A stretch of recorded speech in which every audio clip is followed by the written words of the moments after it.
is Michael Dishno, and I will be doing some short reports on my experiences here in Taiwan as I go to various schools to work with the teachers and students to help them practice their English.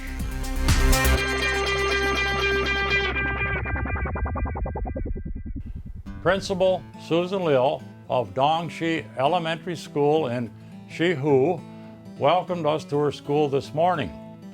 We received a very warm reception. There was even a sign saying, "Welcome, Grandpa Mike," as we left the street and entered the school grounds. Principal Susan greeted us in the courtyard and escorted us to her office, where we enjoyed a relaxing conversation over tea. I felt at home immediately with this intelligent woman who spoke fluent English.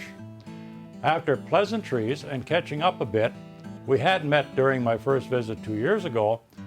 We discussed educational topics and the program her school had prepared for the morning. Her office was a great place to begin my tenure in the various schools we will visit during my visit to Changhua. We entered a large classroom auditorium with a stage where we were greeted by many smiling faces, students, teachers, and parents. After the introductions were finished, I was granted the privilege of addressing the assembly.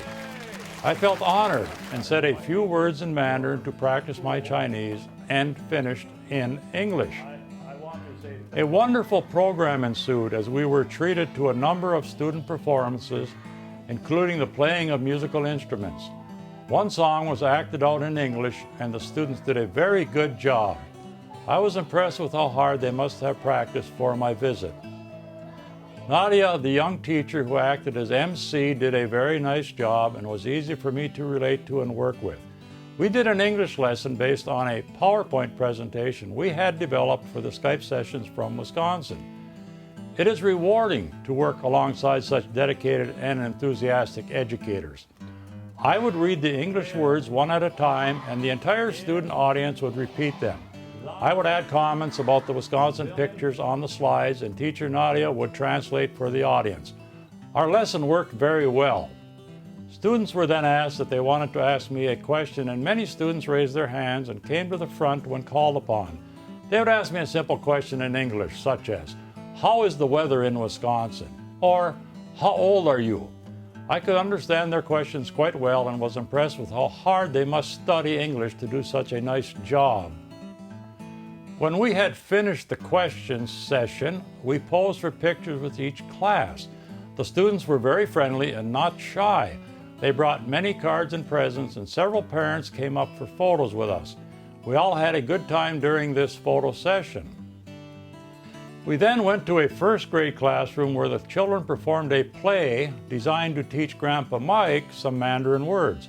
These very young students did a very good job, and we smiled often and laughed. The story of the grandfather repairing the blue blanket was very cute and reminded me of a time as a very young boy when I had a blue blanket and my grandmother repaired it for me as it wore out.